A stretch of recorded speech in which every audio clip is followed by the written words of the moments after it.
La mañana del 12 de octubre de 1709, la Plaza Mayor de Lima amaneció convulsionada. Entre los pregoneros que anunciaban el precio del trigo y las beatas que acudían a la catedral, corría un rumor que helaba la sangre. La condesa Isabel de Lima guardaba un secreto en su alcoba, un secreto tan impuro que había condenado para siempre al apellido de los Herrera. Nadie sabía con certeza cómo había comenzado la murmuración, si en confesionario, en la lengua de una criada o en el oído traicionero de un escribano. Lo cierto es que, a la hora de la misa mayor, ya toda la ciudad hablaba de lo mismo. Los rostros de los vecinos estaban marcados por una mezcla de morbo y espanto. Lima no era ajena a escándalos. Había habido pleitos por herencias, duelos sangrientos en callejones, incluso rumores de brujerías en conventos. Pero esto era distinto. Aquí no se trataba de una criada insolente, ni de un comerciante caído en desgracia. Aquí estaba en juego el honor de una de las familias más poderosas, los Herrera, ligados a mercaderes de plata, a obispos y a funcionarios de la corona. Y, para mayor escándalo, la mancha no venía de enemigos externos, sino de la propia condesa que debía custodiar la virtud del linaje. Algunos decían que el secreto era tan monstruoso que no podía ser pronunciado en voz alta. Otros aseguraban haber leído cartas donde quedaba probado que Isabel compartía su lecho con alguien prohibido. En las esquinas se especulaba, ¿sería con un sacerdote? ¿Con un esclavo? ¿Con un pariente de su esposo? Cada versión era más escandalosa que la anterior, y cada boca añadía un detalle nuevo. Lo único cierto era que el apellido Herrera, tan orgulloso de su honra, comenzaba a desmoronarse ante las risas y los cuchicheos de la multitud. La noticia se coló incluso en los muros de la catedral.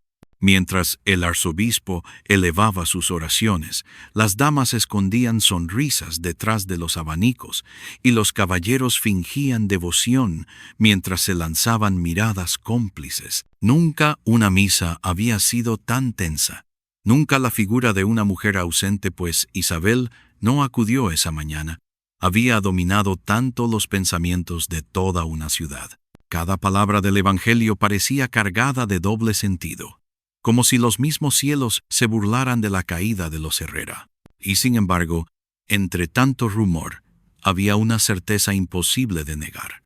Lo que Isabel guardaba no era un simple pecado carnal, no era una travesura pasajera, era un secreto íntimo que, una vez revelado, no solo pondría en ridículo a su marido, sino que destruiría la estructura entera de la familia.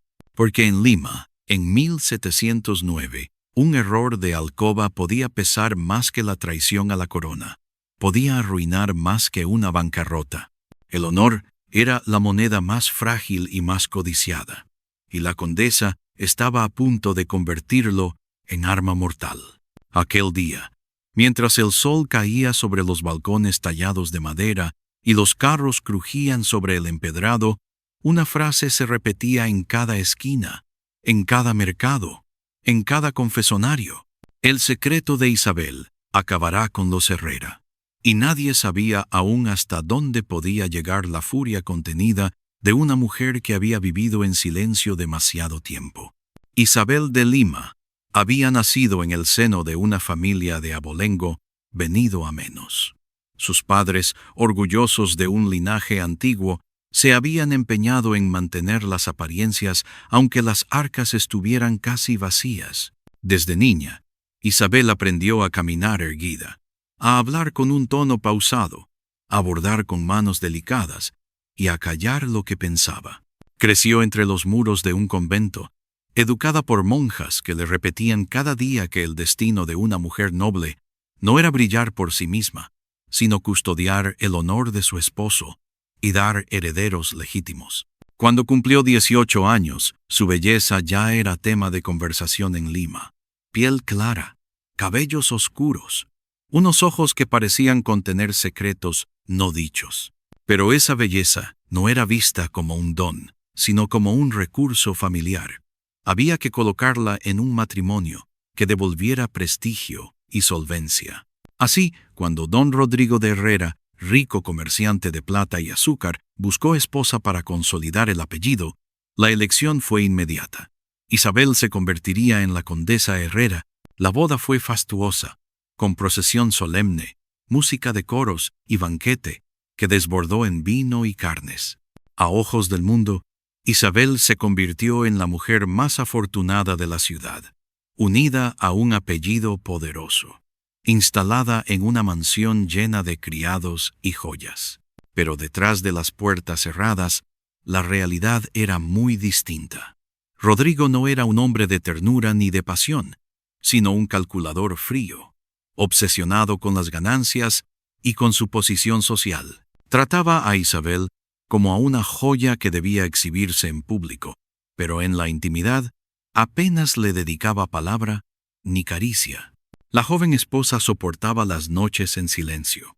En el lecho nupcial, Rodrigo solía quedarse dormido con olor a vino, mientras ella permanecía despierta, mirando el techo de madera tallada, preguntándose si ese era todo el destino que le había sido asignado. No tardó en descubrir que su matrimonio no le daría hijos. Rodrigo, pese a todos sus esfuerzos por disimular, sufría de una impotencia que lo llenaba de rabia y vergüenza. Cada intento fallido terminaba en insultos, y cada insulto se clavaba en el corazón de Isabel como una herida secreta. A los ojos de Lima, Isabel seguía siendo la esposa perfecta, recatada, piadosa, siempre vestida con modestia, acompañando a su esposo en procesiones y tertulias. Nadie sospechaba la tormenta que crecía en su interior. Aprendió a dominar el arte de la sonrisa fingida, a esconder sus lágrimas en los rezos nocturnos, a guardar en su pecho un vacío cada vez más insoportable. En su soledad, Isabel comenzó a desarrollar una doble mirada hacia el mundo. En público, parecía obediente, pero en silencio observaba cada gesto, cada palabra de quienes la rodeaban. Se dio cuenta de que en Lima, bajo las capas de religiosidad y decoro, todos guardaban secretos.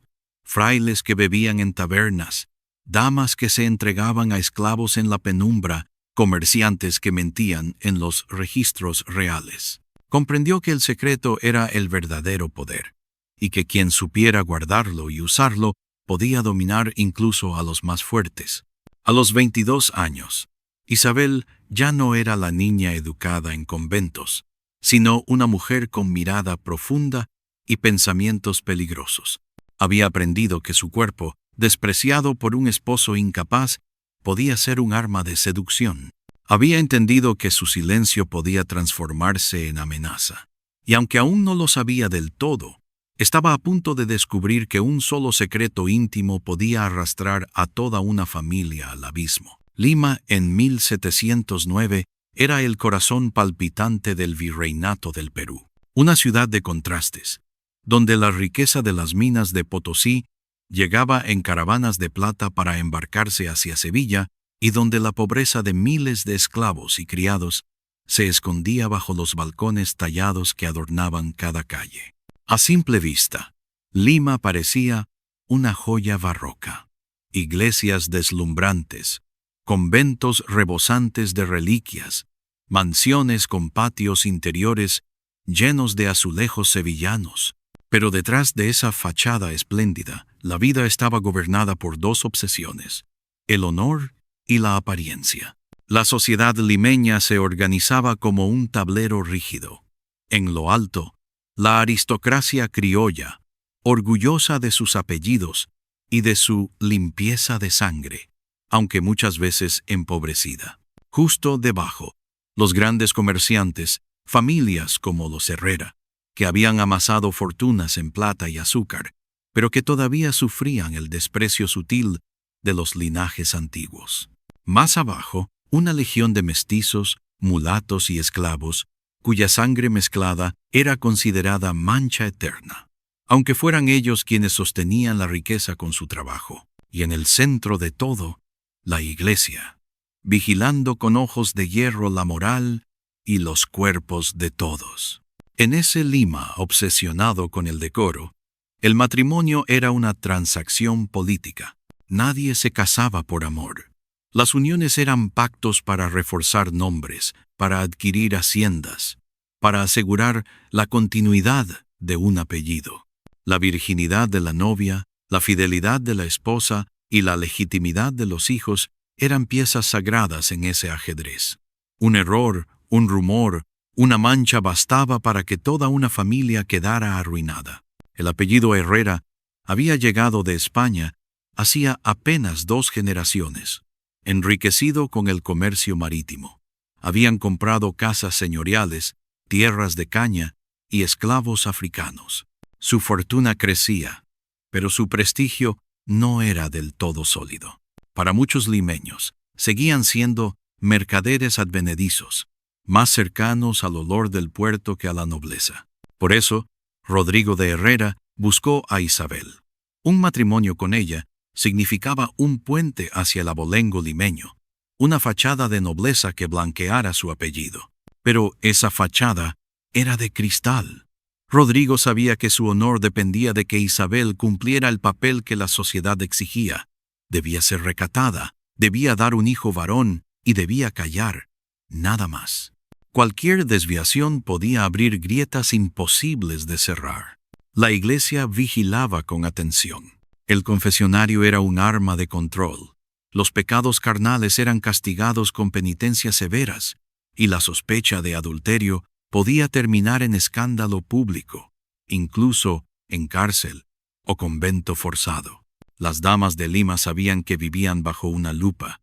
Cada paso, cada mirada, cada visita podía ser interpretada como señal de deshonor. Y sin embargo, cuanto más rígidas eran las normas, más abundaban las transgresiones.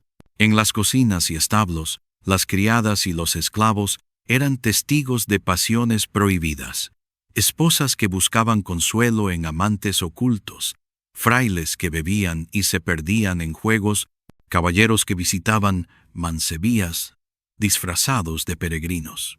Todos guardaban secretos, pero lo importante no era no pecar, sino no ser descubierto. En 1709, Lima vivía además un clima de tensión.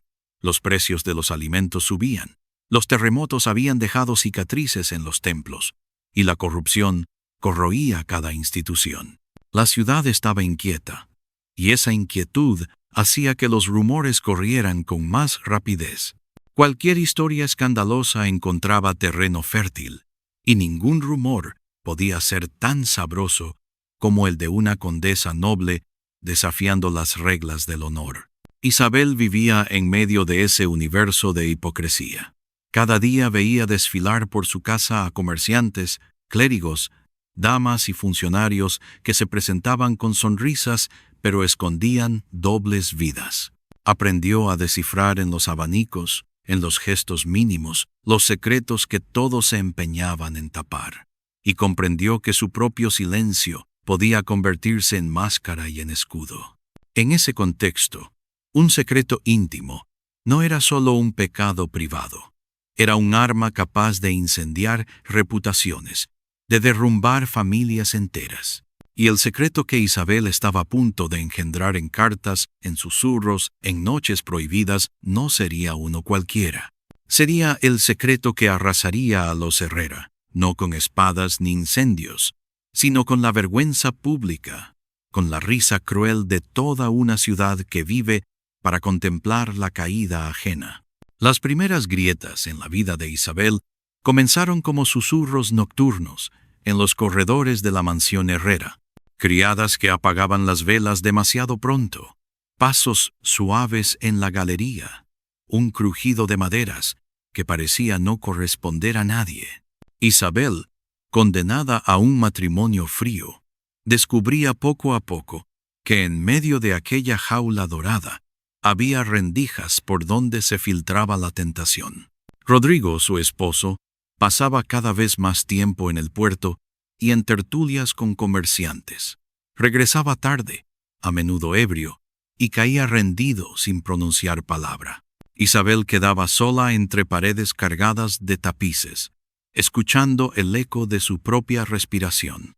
Fue en esa soledad cuando empezó a encontrarse con miradas que la desarmaban. El primero en cruzarse fue el joven confesor de la familia, un sacerdote recién llegado de España. Al principio, Isabel le confiaba su dolor con la inocencia de quien busca alivio espiritual. Pero las confesiones fueron mutando. Menos rezos, más silencios prolongados, manos que rozaban lo prohibido cuando él le ofrecía absolución. Una mujer que llevaba años sin sentir la calidez de un abrazo, descubrió en esos encuentros un vértigo nuevo, peligroso y embriagador. Otros rumores apuntaban a un origen distinto. En la hacienda de caña de los Herrera, Isabel conoció a un esclavo mestizo, de complexión fuerte y mirada serena. Él la miraba sin miedo, con una intensidad desconocida en la Lima jerárquica. Una tarde, mientras observaban el trabajo en los campos, las manos de ambos se rozaron. No fue un accidente, fue el inicio de una cercanía clandestina. Allí, entre cañaverales, nació un fuego imposible de apagar. Sea cual fuera la verdad, y quizás nunca se sepa, lo cierto es que Isabel comenzó a escribir cartas llenas de deseo contenido, de palabras que jamás habría pronunciado en público. Las guardaba en cofres pequeños, confiada en que nadie las descubriría. Pero las paredes de Lima eran de papel. Bastaba con una criada curiosa, un escribano malicioso, para que esos papeles terminaran en manos equivocadas. Isabel lo sabía, y sin embargo siguió escribiendo, porque cada carta no era solo desahogo, era también un acto de desafío contra la indiferencia de su marido y contra la cárcel de honor en la que vivía. Esas páginas, manchadas de tinta y de pasión, eran dinamita escondida bajo los cimientos de la familia Herrera. La tensión creció cuando Rodrigo empezó a notar el vacío entre ellos. En público, Isabel sonreía, pero en privado lo miraba con una calma extraña, como si supiera algo que él ignoraba. Los intentos de Rodrigo por reafirmar su autoridad terminaban en fracaso. Él gritaba, pero su voz no lograba quebrar el silencio firme de Isabel. La impotencia, más allá de lo físico, lo carcomía. Sentía que su esposa le pertenecía de cuerpo, pero no de alma. Y Lima, con su sed insaciable de rumores, comenzó a murmurar. Nadie tenía pruebas, pero las sospechas crecen rápido donde hay vacío. Se hablaba de visitas secretas, de cartas entregadas por criados en la penumbra, de escapadas nocturnas disfrazadas de rezos.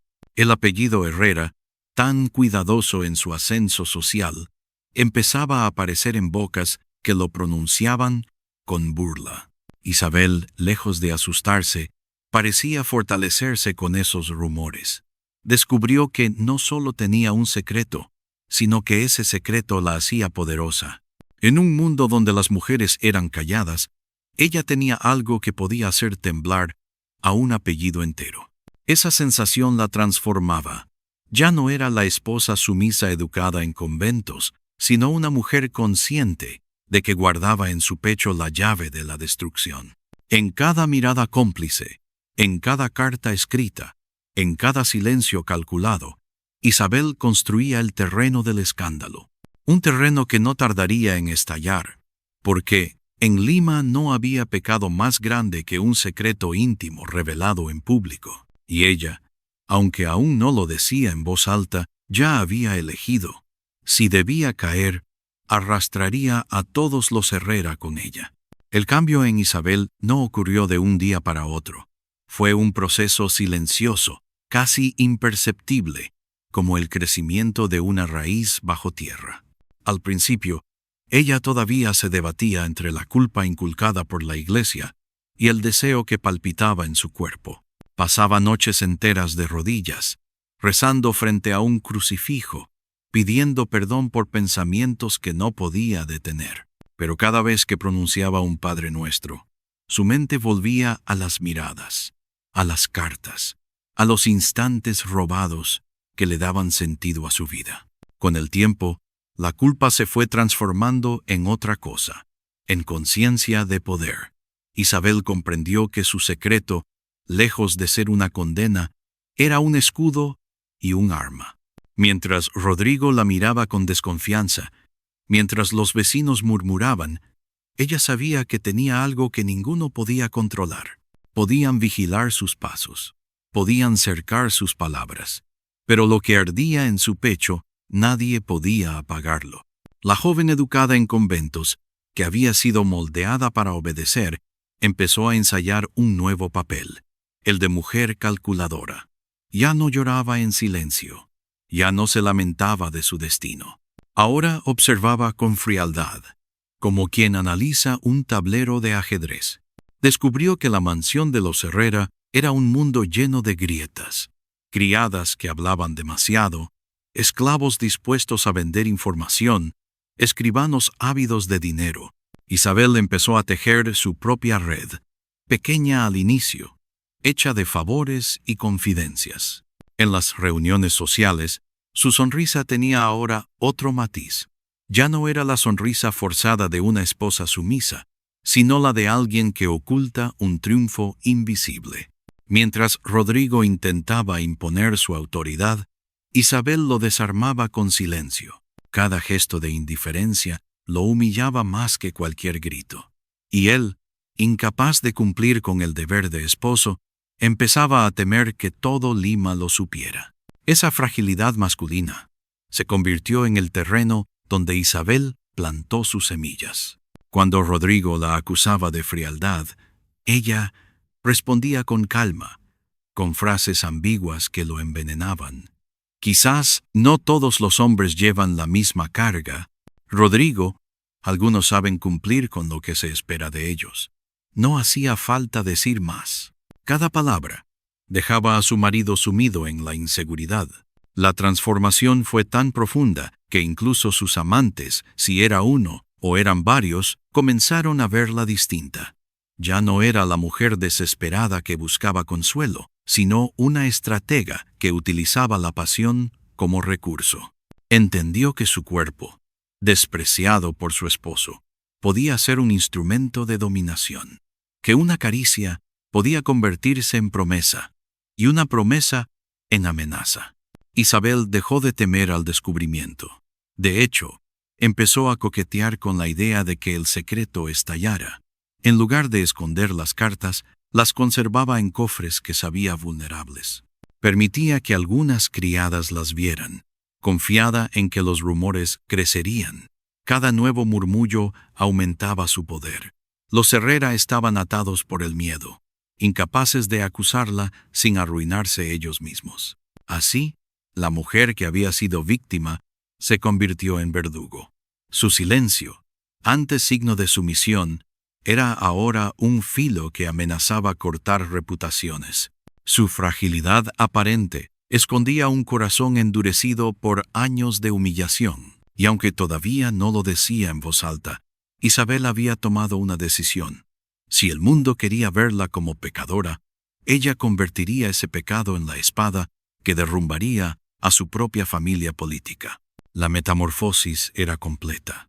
Isabel ya no era solo la condesa de Lima casada con Rodrigo de Herrera. Era la dueña de un secreto que latía como dinamita, y la única pregunta era ¿cuándo decidiría hacerlo estallar? Isabel no era una mujer de espadas ni de venenos. Su campo de batalla era más sutil. La palabra, el rumor, la carta escrita con tinta que podía manchar más que la sangre. Cuando comprendió la magnitud de su poder, empezó a planear con paciencia. No se trataba de huir con un amante, ni de confesar en un arrebato.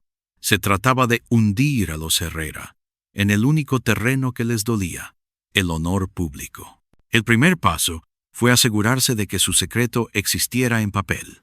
Las cartas de Isabel no eran simples desahogos. Estaban escritas con una mezcla de pasión y cálculo. Cada línea tenía doble filo. Declaraba un deseo íntimo, pero también dejaba pistas que, al ser reveladas, comprometerían directamente a los Herrera. No firmaba con nombres completos, pero las referencias eran tan claras que ningún lector podría dudar de su origen. Guardaba esas cartas en cofres, pero también dejaba que algunas se filtraran en manos de criadas y escribanos. La red comenzaba a expandirse sola. Después, Isabel comenzó a envenenar la mente de Rodrigo, no con gritos, sino con insinuaciones. Una noche, frente a su marido, dejó caer una frase cargada de doble sentido. ¿Sabes qué es peor que la infidelidad, Rodrigo? La certeza de no poder cumplir como hombre. Rodrigo palideció, porque esa era la herida que más lo corroía. Su impotencia. Isabel lo usó como un látigo invisible, hasta el punto en que Rodrigo empezó a beber más, a mostrarse irascible, a dar la impresión en público de que estaba perdiendo el control. Mientras tanto, Isabel tejía alianzas silenciosas. Una criada de confianza recibía monedas y vestidos a cambio de discreción. Un esclavo fiel llevaba mensajes ocultos entre cestas de frutas.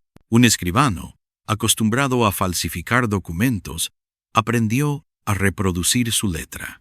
Cada pieza del plan estaba dispuesta no para proteger su secreto, sino para garantizar que, llegado el momento, pudiera estallar con la mayor fuerza posible. El golpe maestro lo planeó para una ocasión especial, un banquete en la mansión de los Herrera, donde acudirían autoridades eclesiásticas, comerciantes influyentes y damas de prestigio. Era el escenario perfecto. Allí, en una sola noche, un rumor podía convertirse en sentencia, un secreto íntimo en ejecución pública. Isabel preparó cada detalle. Ordenó que se colocaran cofres de plata en el salón, supuestamente con regalos para los invitados. Dentro, sin embargo, había cartas cuidadosamente seleccionadas. No todas, solo las más comprometedoras. Aquellas que hablaban de caricias prohibidas, de encuentros furtivos, de un deseo que ninguna esposa honorable debía confesar. Sabía que bastaría con que uno solo de esos cofres se abriera para que la ruina fuera irreversible. El día previo al banquete, se confesó en la iglesia, pero no pidió perdón. Usó la confesión para soltar frases ambiguas al oído del sacerdote. Todos guardamos secretos, Padre, pero algunos pesan más que otros. Era una forma de sembrar intriga, de asegurarse de que la expectación creciera. El día señalado, Isabel apareció espléndida, vestida de blanco, como si fuera una novia nuevamente. Cada invitado se volvió hacia ella, incapaz de no admirarla. Rodrigo, en cambio, sudaba, nervioso, consciente de que algo se movía fuera de su control. A cada sonrisa de Isabel, él sentía que se acercaba un precipicio invisible. La cena transcurrió entre brindis y discursos, pero en un momento clave, una criada, obedeciendo las órdenes de Isabel, abrió uno de los cofres y dejó que una carta cayera al suelo. El silencio fue inmediato. Una dama la recogió, comenzó a leerla, y su rostro enrojeció. El texto hablaba de un secreto íntimo tan evidente que pronto todos pidieron ver más. En cuestión de minutos, las cartas pasaron de mano en mano, mientras los murmullos crecían como un mar embravecido. Rodrigo se levantó furioso, intentando arrebatar los papeles, pero ya era tarde. El veneno estaba inoculado. Los invitados lo miraban no con respeto, sino con burla y desprecio. Nadie lo acusaba directamente, pero todos entendían lo mismo. Los Herrera habían sido ridiculizados, y el origen del escándalo estaba en la alcoba de su propia esposa. Isabel permaneció sentada, serena, con una copa de vino en la mano. No pronunció palabra, no hizo falta. Su silencio era más devastador que cualquier confesión. En ese instante, comprendió que su plan había triunfado. No necesitaba huir, ni justificar, ni gritar. Bastaba con dejar que el secreto hablara por sí solo, como una daga invisible que atravesaba el apellido Herrera de parte a parte. La noche del banquete en la mansión de los Herrera quedó grabada en la memoria de Lima como un espectáculo de vergüenza y destrucción. El salón principal estaba iluminado con candelabros de plata. Las mesas rebosaban de carnes asadas, vinos importados y dulces traídos de Sevilla. Todo parecía dispuesto para reforzar el prestigio de la familia. Pero bajo aquella abundancia se escondía la trampa que Isabel había preparado con meses de anticipación. Cuando las primeras cartas circularon entre las manos temblorosas de las damas, el murmullo se transformó en un zumbido que llenó el salón. Algunas mujeres se tapaban el rostro con abanicos, otras reían con nerviosismo. Los hombres fingían indignación, pero no podían dejar de leer cada palabra con morbo. Los textos eran explícitos en su intimidad, descripciones de encuentros prohibidos, frases ardientes que ninguna esposa honorable se atrevería a escribir. No había nombres claros, pero las alusiones eran tan obvias que nadie podía dudar. Eran las cartas de Isabel de Lima, la esposa del anfitrión. Rodrigo, al ver la situación, intentó sofocar el incendio. Se levantó de golpe, arrebató un papel de las manos de un invitado y lo rompió en pedazos, gritando que todo era una calumnia. Pero su desesperación no hizo sino empeorar las cosas. A los ojos de todos, el hombre poderoso se mostraba débil, incapaz de controlar siquiera a su propia casa. Un comerciante murmuró: «El que grita tanto es porque teme más que nadie». Las risas ahogadas comenzaron a expandirse como pólvora. Isabel, mientras tanto, permanecía sentada. No se levantó, no interrumpió, solo observaba con una calma perturbadora.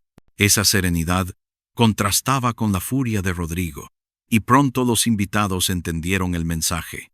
Ella no negaba nada. Su silencio era una confesión deliberada. El clérigo presente, escandalizado, intentó restablecer el orden, recordando que la honra debía protegerse. Pero sus palabras fueron inútiles. Los ojos de todos seguían clavados en Isabel. Algunos la veían como pecadora, otros como mujer de coraje. En cualquier caso, había roto el equilibrio sagrado de la sociedad limeña. Había expuesto un secreto íntimo en el lugar donde el honor debía brillar intocable. La escena se tornó aún más brutal cuando Rodrigo, cegado por la humillación, se abalanzó sobre Isabel. Intentó arrastrarla del brazo, gritando que era una adúltera y que él la castigaría como merecía. Pero Isabel no se resistió. Se dejó llevar unos pasos, luego lo miró a los ojos con una frialdad gélida y pronunció una sola frase, audible para todos: «Castígame, Rodrigo, pero no podrás borrar lo que ya todos saben». Ese instante fue devastador. Los invitados entendieron que el apellido Herrera había caído en un abismo del que no podría salir. La esposa no solo había pecado, lo había declarado con orgullo frente a toda Lima. Y lo había hecho en su propia casa, en un banquete destinado a exhibir poder. Algunos huyeron del salón, temerosos de verse implicados en la desgracia. Otros se quedaron, deleitándose con la caída de una familia que siempre habían envidiado. El escándalo se propagó en cuestión de horas. Al amanecer, ya toda la ciudad repetía la historia. La condesa Isabel había destruido a los Herrera con sus cartas de amor prohibido. Rodrigo quedó arruinado en un solo día. Sus socios comerciales comenzaron a retirarse, temiendo que el apellido manchado arrastrara sus negocios. El clero lo miraba con desprecio, pues un hombre incapaz de controlar a su esposa era considerado indigno. Y los rivales de siempre aprovecharon para ridiculizarlo en tertulias y plazas. Isabel, en cambio, desapareció de la vista pública tras aquella noche.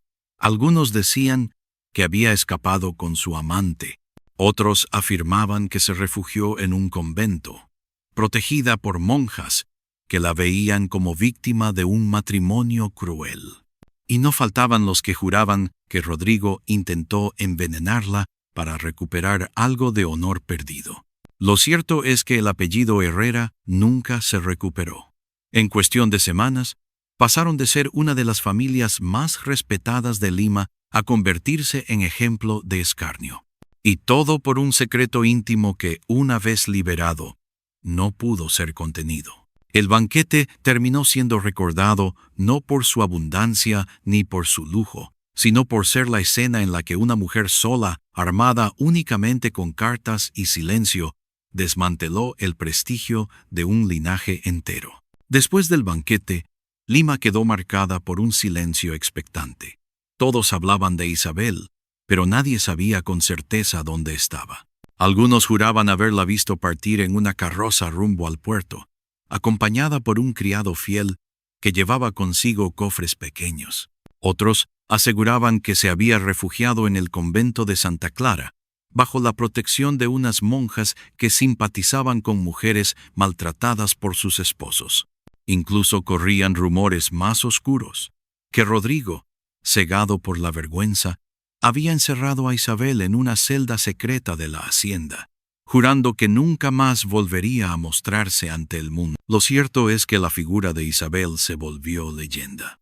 En los mercados, las criadas repetían su historia con asombro, presentándola como una heroína que había desafiado al poder masculino. En las tertulias, los hombres discutían entre indignados y fascinados, reconociendo que una sola mujer había sido capaz de destruir a un linaje con la fuerza de un secreto íntimo. Y en las iglesias, los sermones empezaron a advertir sobre el peligro de las esposas rebeldes, usando el nombre de Isabel como ejemplo de tentación y ruina. El apellido Herrera, por su parte, se desplomó sin remedio. Rodrigo se volvió un espectro errante, perseguido por las burlas y los rumores. Algunos socios comerciales le retiraron apoyo, y hasta sus parientes más cercanos se apartaron, temerosos de compartir la vergüenza. En cuestión de meses, las mansiones que habían sido orgullo familiar quedaron vacías o hipotecadas. Lo que no destruyeron las deudas, lo destruyó el desprecio social. Pero la verdadera pregunta que quedó flotando en el aire no era qué había sido de Rodrigo, ni siquiera qué destino aguardaba a Isabel. Lo que todos se preguntaban en secreto era quién había compartido realmente la alcoba de la condesa. ¿Había sido un sacerdote, traicionando los votos de castidad? ¿Un esclavo mestizo, rompiendo todas las barreras de la sociedad colonial? ¿O, como susurraban algunos con malicia, un miembro de la propia familia Herrera, lo que haría aún más monstruoso el pecado? Nadie lo supo nunca. Isabel desapareció sin dejar confesión escrita ni palabra final. Su secreto quedó suspendido, como una daga invisible que siguió pesando sobre Lima durante años. Y quizá esa fue su mayor victoria. No solo destruyó a los Herrera, sino que convirtió su historia en un enigma irresuelto. Un espejo en el que cada cual proyectaba sus propios miedos y deseos prohibidos. Con el paso del tiempo, la leyenda de Isabel de Lima se mezcló con otras historias coloniales de mujeres que se rebelaron contra el silencio. Algunas crónicas la pintaban como una pecadora, un demonio vestido de seda. Otras, como una mártir que se negó a aceptar la cárcel dorada del matrimonio. Pero todas coincidían en lo mismo. Fue ella quien enseñó que, en una ciudad donde el honor valía más que el oro, un secreto íntimo podía ser más letal que la espada más afilada. Y todavía hoy, más de 3 siglos después, su nombre provoca un estremecimiento, porque todos sabemos que detrás de cada fachada respetable puede esconderse un deseo silenciado, y que basta con que alguien, como Isabel, decida revelar lo prohibido para que un apellido entero caiga hecho cenizas. La pregunta final es inevitable. ¿Fue Isabel de Lima una víctima, una vengadora, o simplemente una mujer que se cansó de callar? La historia no nos da una respuesta clara. Solo nos recuerda que los secretos, cuando se guardan demasiado tiempo, no desaparecen. Se convierten en bombas de tiempo capaces de arrasar con todo lo que encuentran. Así terminó la saga de los Herrera en Lima, 1709. No por una guerra, no por una peste, no por un incendio, sino por el filo invisible de un secreto íntimo guardado en la alcoba de una mujer. Un secreto que aún hoy resuena como advertencia.